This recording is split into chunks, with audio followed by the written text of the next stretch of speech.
Morning. Good to see everybody. I think everybody's heard of C.S. Lewis.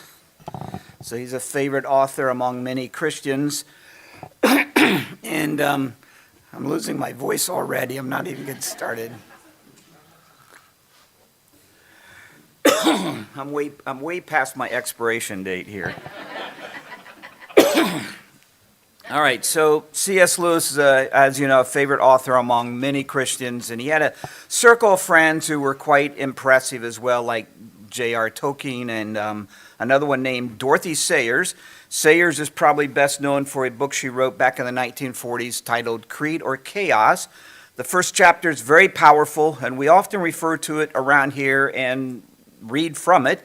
In it, she colorfully explains that the birth, ministry, death, and resurrection of Jesus is the greatest drama that has ever been staged. You've heard us talk about this, and she goes on to say, and whether you believe it is true or not, you certainly cannot call it dull. Just really a way to punch that. And she was at the time, of course, addressing the problem of churches, mostly in England, treating the faith in a ho-hum fashion, which left everyone, Christians and non-Christians alike, viewing not just the gospel as boring, dull, and uninteresting, but even Jesus himself. And she's irritated by this, and she goes after that with great force, explaining how exciting the whole story of redemption is, and how sincerely tragic it is that Jesus had been turned into some sort of milquetoast sissy. She blames insipid clergymen and pious old ladies for turning the Lion of Judah into some sort of tame and domesticated pussycat. And the book was written over 70 years ago, but it still burns fiery hot when you read it. And she was a feisty writer. And then she makes this point. This great drama that God became man, lived among us, performed miracles, proclaimed the kingdom of God, was crucified, and rose again, was all played out on a very, very carefully laid out stage, a specific historical setting involving real people, real places, real events, all of which served to highlight and enrich the drama, making it real and giving it depth. And she goes on, God did not suffer and die and rise in some remote and mythical place, in some remote and mythical period of prehistory. Referring, of course, to the gods of mythology and folklore, fantasy, that sort of thing. So today is Palm Sunday. It is a time of the year when we turn our attention to the events of Holy Week, real events, from Christ's triumphal entry into Jerusalem to his arrest, trial, crucifixion, and then, of course, 3 days later, his resurrection. Holy Week is the climax of this greatest drama that has ever been staged. And so with all that in mind, I thought it would be good to familiarize ourselves again with this great story and with the stage itself. Last Sunday, we covered some of the background material, the historical and cultural setting, the stage, if you will. We began with this timeline that you see here, looking at how the 33-year period of Jesus fits in with other people and other events at that time. We also familiarized ourselves with the layout of the land as seen by this map of first century Palestine. You may remember that Jesus spent most of his time in the north in Galilee. And part of what we covered last Sunday included a very basic timeline of his life. We start with the beginnings, and this we would include his birth, childhood, his baptism, and time of testing in the wilderness. And then we have his 3-year public ministry, and then the final days in Jerusalem, often referred to as Holy Week or the Week of Passion. And this morning we're going to fill that outline in a little bit more, but even in this, all we can do is just highlight some of the main events. However, I do want to take more time to, with the final 8 days, Holy Week, starting with his triumphal entry into Jerusalem on Sunday, and all that transpires between then and his resurrection on the following Sunday. And hopefully this will set things up for our Good Friday service later this week and then Easter itself next Sunday. And I'm going to assume that most folks here will be quite familiar with most of the material that will be shared today. These are the sorts of things that you've learned throughout the years, starting as a child in Sunday school. They are, of course, the stuff that makes up the 4 Gospels. Hopefully everyone is reading through those on a regular basis. And today isn't the first time I've presented this material. But nonetheless, it's all quite foundational, very important, foundational to our faith, and it's all very rich. And so it's quite appropriate to revisit it from time to time, especially this time of the year. And there might be a few facts pertaining to background information that perhaps will be new to some. So before I dive into it, I want to just circle back real quick here and clarify something I said last Sunday about Herod the Great. I mentioned that he was a Jew, and this may have been one of the reasons he was appointed by the Romans to rule over the Jews. And one of our members questioned whether he was actually Jewish, and so here is the scoop. He was not a Jew by blood. Both of his parents were Idumeans, a people who lived in a region south of Judea and were once known as the Edomites. However, several generations before Herod, his ancestors had converted to Judaism, as did virtually all Idumeans, because they were actually forced to convert by the king at that time. But from that point on, Idumeans lived like all other Jews. They practiced circumcision, regarded Jerusalem as their holy city, worshipped in the temple, embraced the law of Moses, observed the Sabbath, all the holy days, and so forth. And Herod the Great was no exception, and he considered himself a bona fide Jew. Others, however, regarded him as only a half-Jew, and this may help explain why many resisted him as king. And by the way, the Idumeans were descendants of Esau, the brother of Isaac, and so they and the Jews were blood relatives. So there you have it, and all of that will be on the test, so I'm hoping that you were taking notes during that. Sure. Everybody, whenever I say, listen, we just need to get conditioned here. Whenever I say that will be on the test, everyone should say, yes, that can't wait. So let's try it again. And that will be on the test. There we go. No, that's a special test. That's a test on the Trinity and the divinity of Christ. That's just for, yeah, right. Yeah. You've been here long enough to know how this works. Okay. Moving on to a survey of Christ's earthly ministry. So last week I shared a popular and easy to remember way of outlining those 3 years. It simply involves dividing that up into 3 periods, each consisting of around 1 year each. The first could be called the year of obscurity.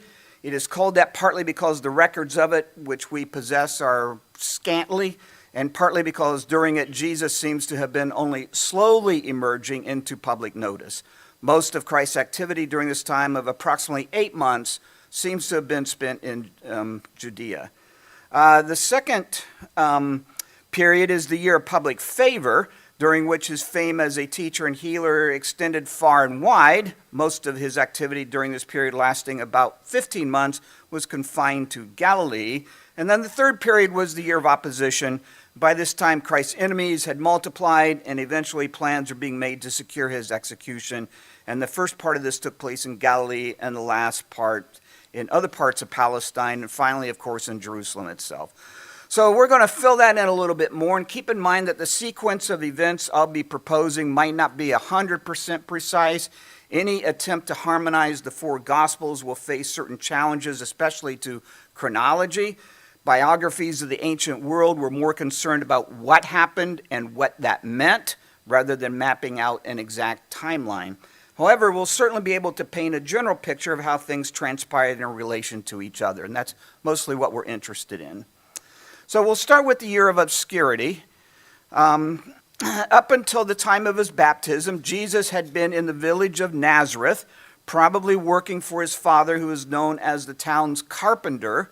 It was customary for sons to continue in the trade they had learned from their fathers, and so even during his teens and 20s, Jesus was perhaps a woodworker of sorts. However, the word used in the Gospels for carpentry can also refer to a builder, and since homes back then were constructed out of blocks that were made out of mud or stones, it could be that Jesus is more like a brick mason or stonemason. And so then those of us in this church, like Rob Schwartz and myself, who were once in that trade, would have a special connection with the Lord that the rest of you would not have. Now, I've mentioned this a couple times over the years, and I never get tired of bringing it up. All right, sometime around 27 AD, at least at 27 AD, when he's 30 years old, Jesus joined the crowds that were streaming into the Jordan wilderness to be baptized by John. Immediately after his baptism, he was led into the wilderness to be tested by the devil, a period of 40 days in which he also fasted. There is some discussion whether 40 days refers to 40 actual days or whether 40 is symbolic for a long extended period of time. Whatever the case, we know that at the end of it, he was on the verge of starving and required food and was quite vulnerable to various temptations. Matthew and Mark mention 3 such trials or temptations, but we should not regard that as a complete list, but more like examples.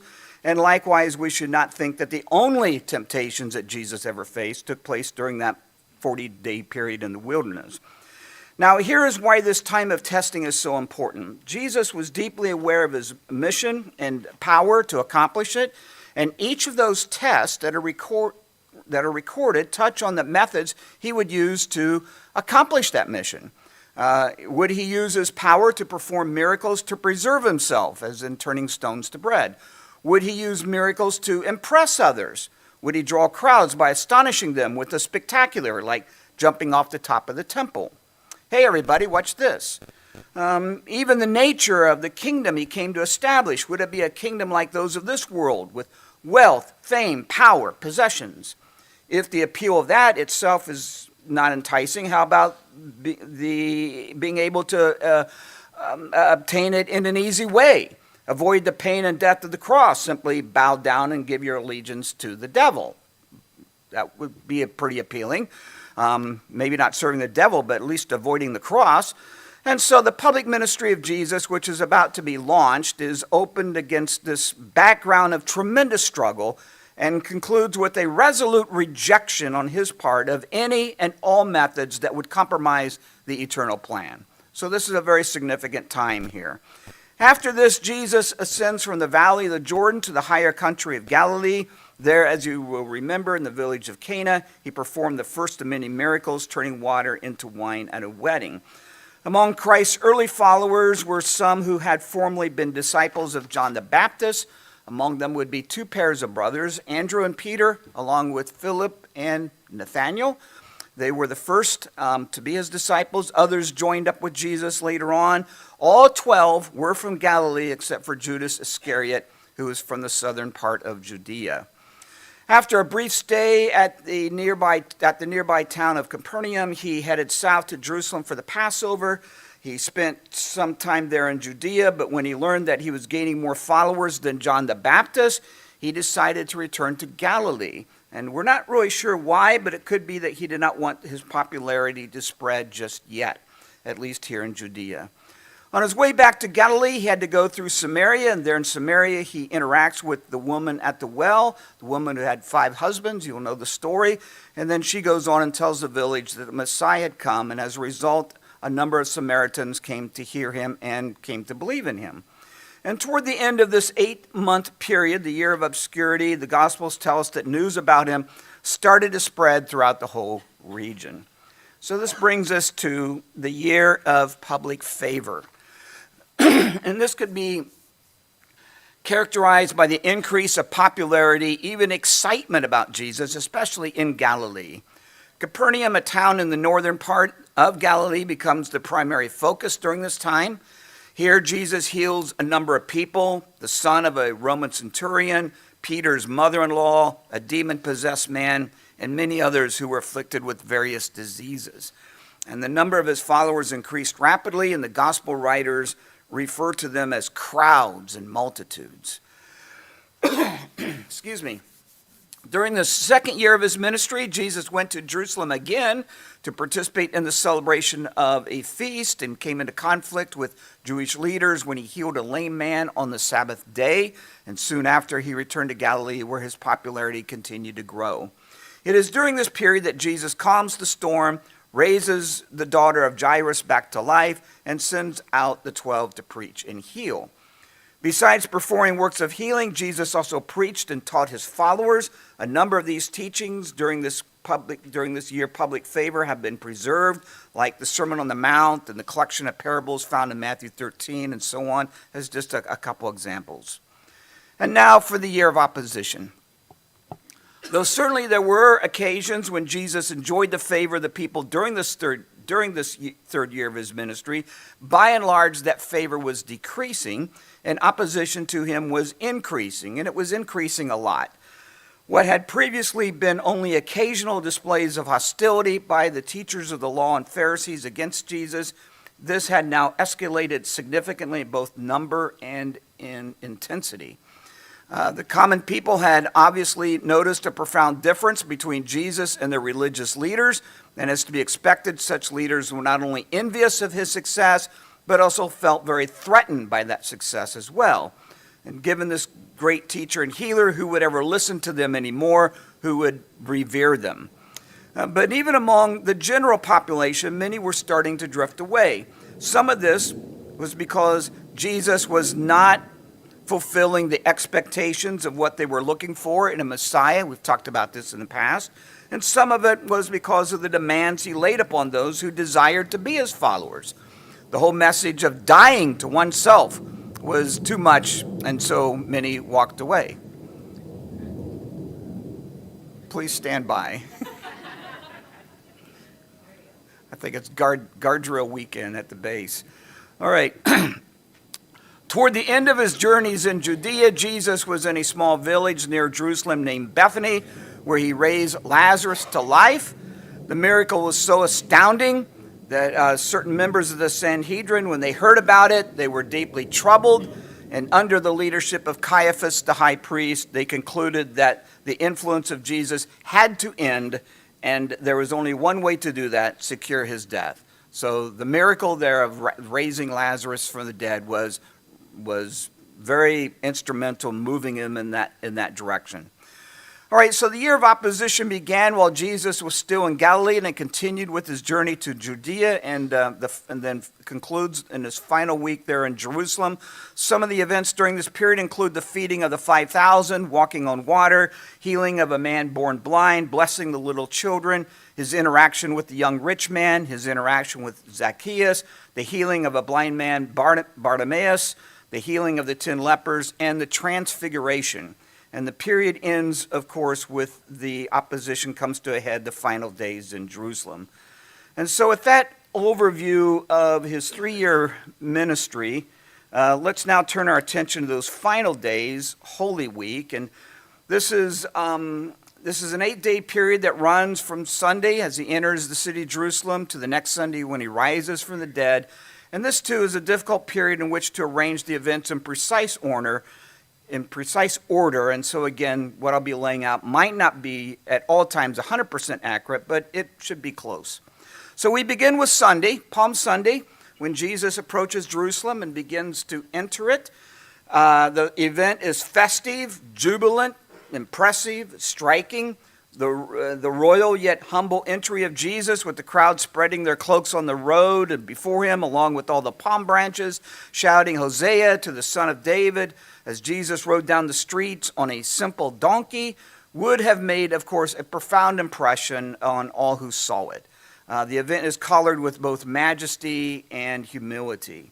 And given the worship and acclamations of the multitudes, it would be the furthest thing from anyone's imagination that within just a few days, this same Jesus, hailed as Israel's long-awaited king, would be in this same city, convicted as a blasphemer by the Jewish leaders and crucified by the Romans for subversion.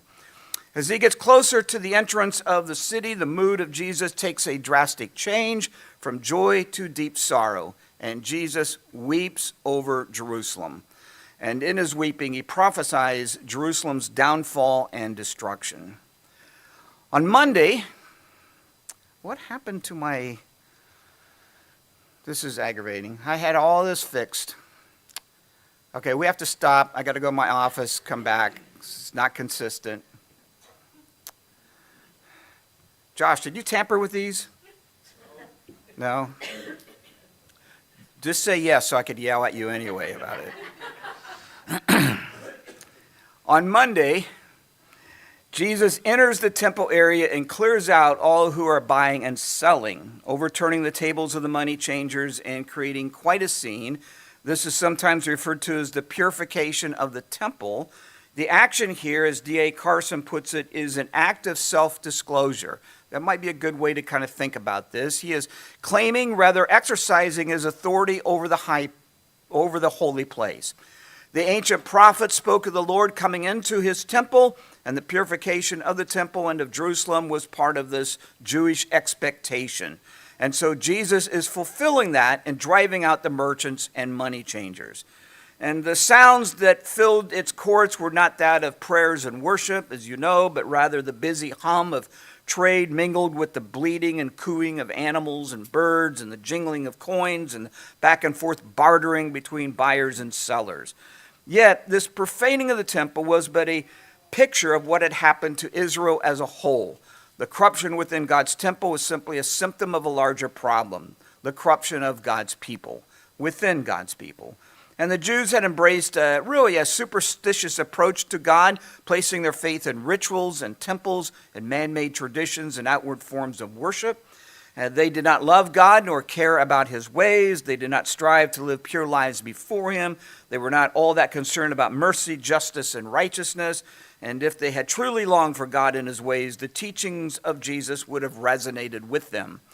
And this driving out of the merchants, money changers, pigeons, sparrows, sheep, trinkets, and all the rest is symbolic not only of the cleansing that needed to take place in Israel itself, but also of the cleansing that was about to take place, namely the destruction of the temple and the fall of Jerusalem that Jesus prophesied about, wept about the previous day, which of course was fulfilled in 70 AD. And this itself was symbolic of something even more, that God was putting an end to the old covenant and its sacrificial system and temple worship, and this will no longer be the way for people to come to him. Instead, there was a new covenant, a new sacrifice, a new way to God, his son Jesus. And as we know from John's gospel, Jesus himself is now the temple, the place, if you will, where one meets God. But the scene here on Monday becomes for the religious leaders the last straw. They are now more resolute than ever to eliminate Jesus and do it quickly and to do it finally.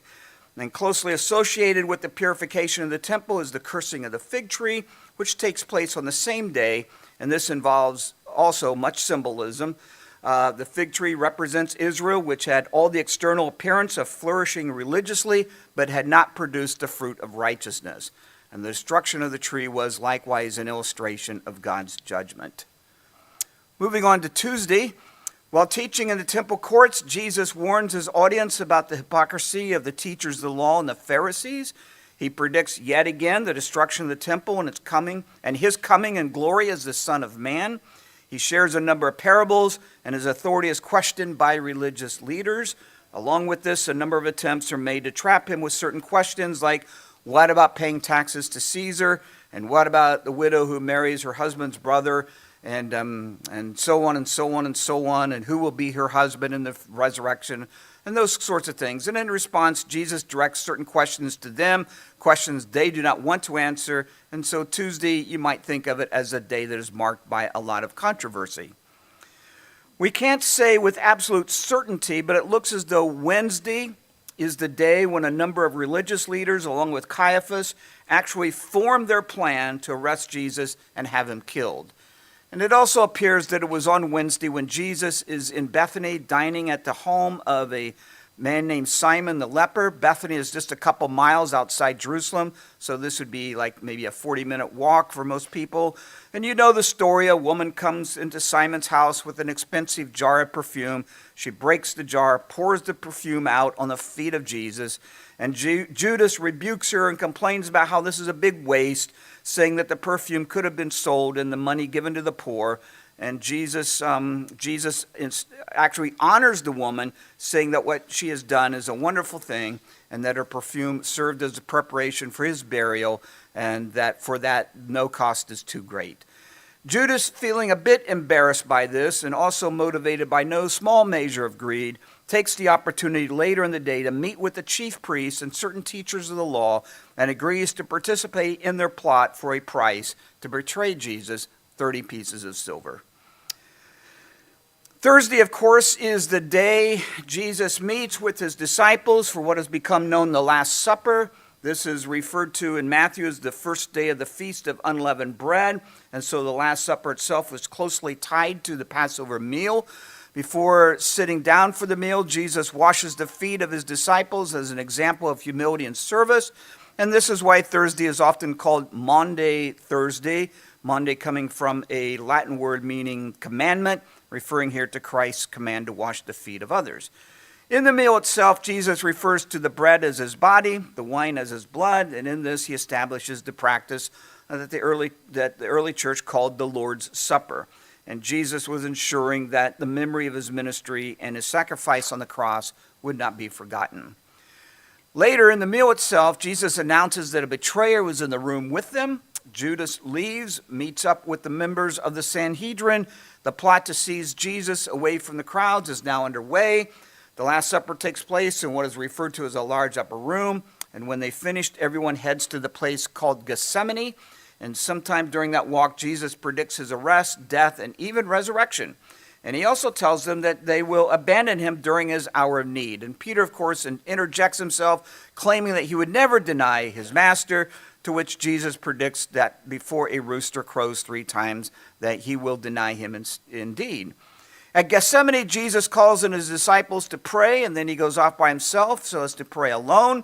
In this prayer, he wrestles with God, wrestles with the 2 options that lie before him: save himself from the pain of the crucifixion and death itself, or fulfill the plan of offering his life as an atonement for the sins of the world.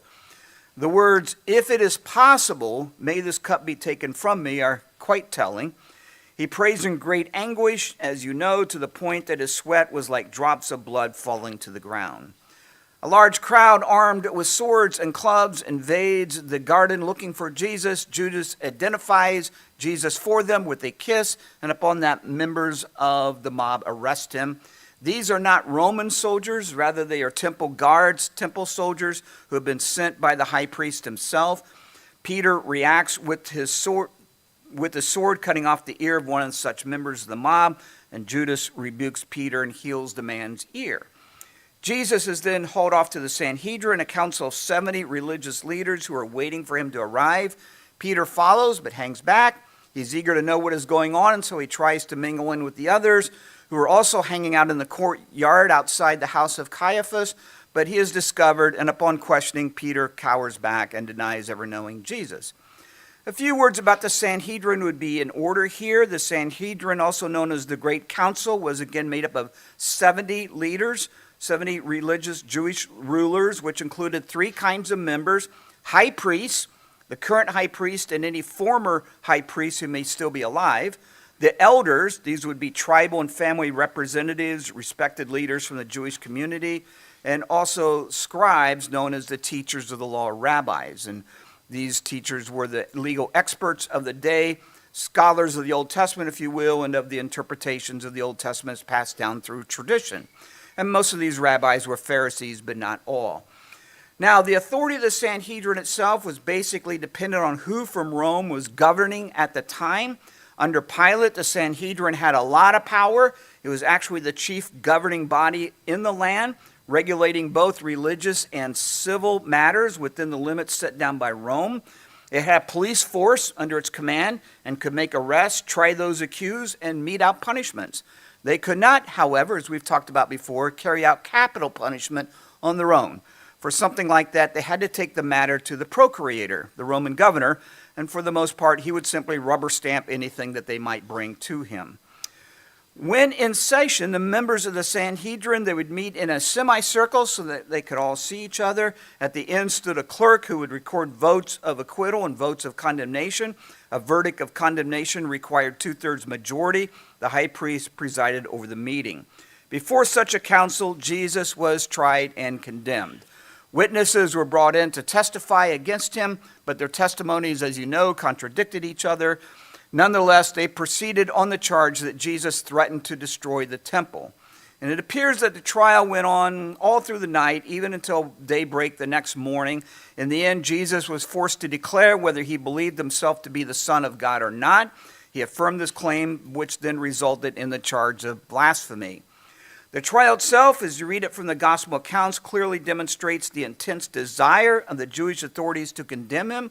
And here we have a group of desperate men who, while trying to keep a show of propriety and at least some image of legality, take what can only be regarded as an extreme and radical measure, sentencing someone to die who has harmed no one. The only people he has harmed would be the religious leaders, and he only harmed them by harming their pride. He's harmed no one. Even the charge of threatening to destroy the temple is really quite telling. To this great council, we would like to ask, do you believe he has the ability to tear down the temple? Do you really feel threatened by that?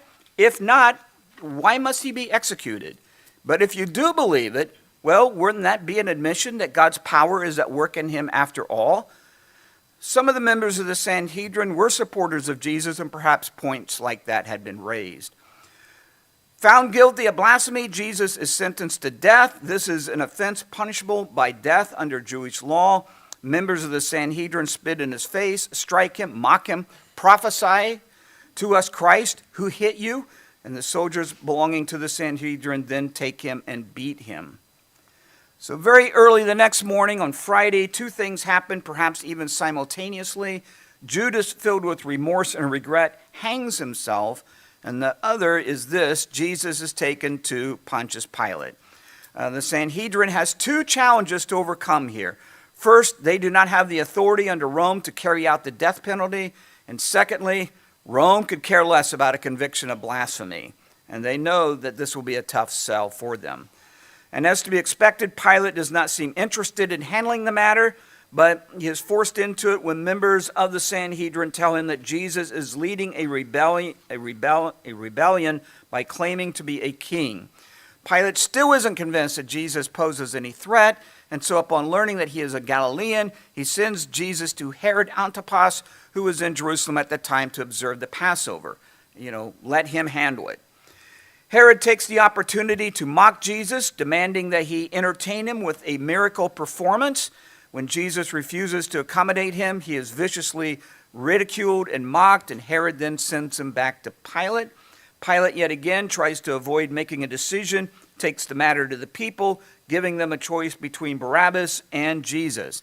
The custom during the Passover was to release a prisoner chosen by the crowd, and the crowd, as you know, chooses Barabbas, a zealot who had started an uprising. And when asked about Jesus, the crowd, worked up by the Jewish leaders, shout, "Crucify him." Upon this, his fate is sealed. He is then taken and flogged. He is stripped, put a scarlet robe around him. The soldiers twisted a crown from a vine of thorns, pressed it on his head, knelt in front of him in mock worship, saying, "Hail, King of the Jews." And they spat on him, struck him on the head multiple times. Though the exact route and distance is subject to some debate, the journey to Calvary was probably somewhere between a third to half a mile long. On the way, two noteworthy events occurred. A passerby named Simon, who had just happened to be in the wrong place at the wrong time, was forced to carry the cross of Jesus. Most likely, in order to harmonize this with what John writes, Simon was probably carrying the crossbeam of the cross while Jesus carried the pole. And secondly, a group of women mourned intensely for him, even wailing in bitter grief. Jesus arrives at Calvary, also referred to as Golgotha, or the place of the skull. His hands and feet are then nailed to the cross, and the cross is elevated into place. And this would be around 9 o'clock in the morning. And during the next 6 hours of the crucifixion, these final hours of his life, a number of noteworthy things happen. The two thieves who are crucified with him argue about who he is. The Jews argue with Pilate about what the inscription on the cross should say. A number of spectators lash out against him with mocking insults. The soldiers divide up his clothes and gamble for them. There is an unnatural darkness that fills the sky and the land. Jesus himself speaks at different times, commonly referred to as the last 7 sayings of Jesus. His mother and a few other women, family and friends, stood nearby. He is offered a mix of wine and vinegar to quench his intense thirst, but he refuses to drink it. And finally he says, "It is finished," and bows his head. Many who witnessed his last breath, we are told, responded with intense grief, beating their breasts. A Roman centurion standing at the foot of the cross proclaims, "Surely this was the Son of God." The earth shakes, the rocks split apart, the tombs of many holy people who had died were raised to life, and the veil in the temple protecting the Holy of Holies is mysteriously torn from top to bottom. A while later, a Roman soldier takes a spear and pierces it into the side of Jesus to make sure that he was dead, and out of his side came a sudden flow of blood and water. The body of Jesus is then taken down from the cross. The bodies of those who had been condemned by Rome and crucified for crimes of sedition or insurrection, like claiming to be a king, they were to be discarded, left out in the open for vultures and dogs to eat. However, Joseph of Arimathea, a rich man who himself was a member of the Sanhedrin, wanted to give Jesus a proper burial. So much so that he was bold enough to go to Pilate and make that special request, and Pilate gave his consent. Joseph, along with another supporter of Jesus, the Pharisee Nicodemus, they take the body of Jesus, wrap it with spices and strips of linen, and this was simply an initial preparation because the Sabbath was starting to set in, and so they just had to do something quick there initially. It was common for a tomb to house a number of corpses, but in this case, Jesus is placed in a new tomb. He is the only one in there. We would attribute this to the wealth of Joseph of Arimathea. This tomb, we are told, was in a garden and was near the place where Jesus was crucified. A large stone was rolled in place to secure the entrance, and soldiers sealed it and stood guard. The Jews who had condemned Jesus were quite unhappy that Pilate had allowed Jesus to be buried in a tomb. They wanted everyone to see the body eaten and picked apart by the dogs and vultures. They were aware of his claims to rise again and feared that his followers would steal the body of Jesus in order to fabricate and promote such a story. And they approached Pilate, and he agreed to let soldiers guard the tomb, but it is unclear how many and whether they are Roman soldiers or temple soldiers. This brings us to Saturday. Nothing much happens on Saturday, at least nothing we are told of. We can imagine a wave of euphoria sweeping over many of the Jewish authorities and perhaps a number of private parties throughout Jerusalem celebrating the end of Jesus. We did it. It is over. He is dead. He is buried. Not so much with the disciples of Jesus and his followers. It is quite a gloomy day for them. There's confusion, there's despair, there are doubts. This is a what do we do now kind of day for them. And now for Sunday, which is best presented directly from one of the original accounts of it. When the Sabbath is over, Mary Magdalene, Mary the mother of James, and Salome brought spices so that they might go to anoint the body of Jesus, complete what Joseph and Nicodemus had started. So picking it up here with these words, very early on the first day of the week, just after sunrise, they were on their way to the tomb, and they asked each other, "Who will roll the stone away from the entrance of the tomb?" But when they looked up, they saw that the stone, which was very large, had been rolled away. And they entered the tomb. They saw a young man dressed in a white robe sitting on the right side, and they were alarmed. "Don't be alarmed," he said. "You are looking for Jesus, the Nazarene, who was crucified. He is risen. He is not here. See the place where they laid him.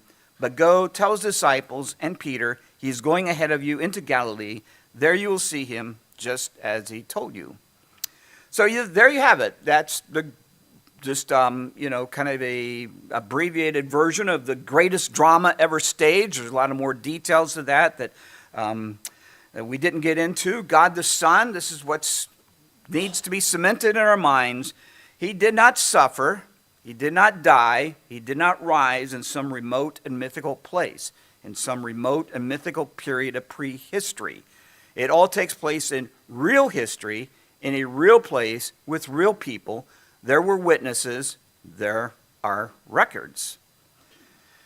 Jesus appears to the disciples and for the next 40 days appears to many others. And then he ascends into heaven, promising to return. And this is the account of Christ's life. This is the gospel story. And it seems that the most fitting way to conclude is with the words from the Apostle John found near the end of his account about the life of Christ. John writes, Jesus performed many other signs in the presence of his disciples, which are not recorded in this book. But these are written that you may believe that Jesus is the Messiah, the Son of God, and that by believing you may have life in his name. Amen. That by believing you may have life in his name. So Dave, I'll turn it over to you at this time. Next Sunday we have Resurrection Sunday, and most likely we will continue the theme here, taking a closer look at the events and details of what happened on Sunday itself. And we'll be, if we do that, we'll probably be using Matthew's account. So let's go ahead and stand at this time, and we'll close with this song.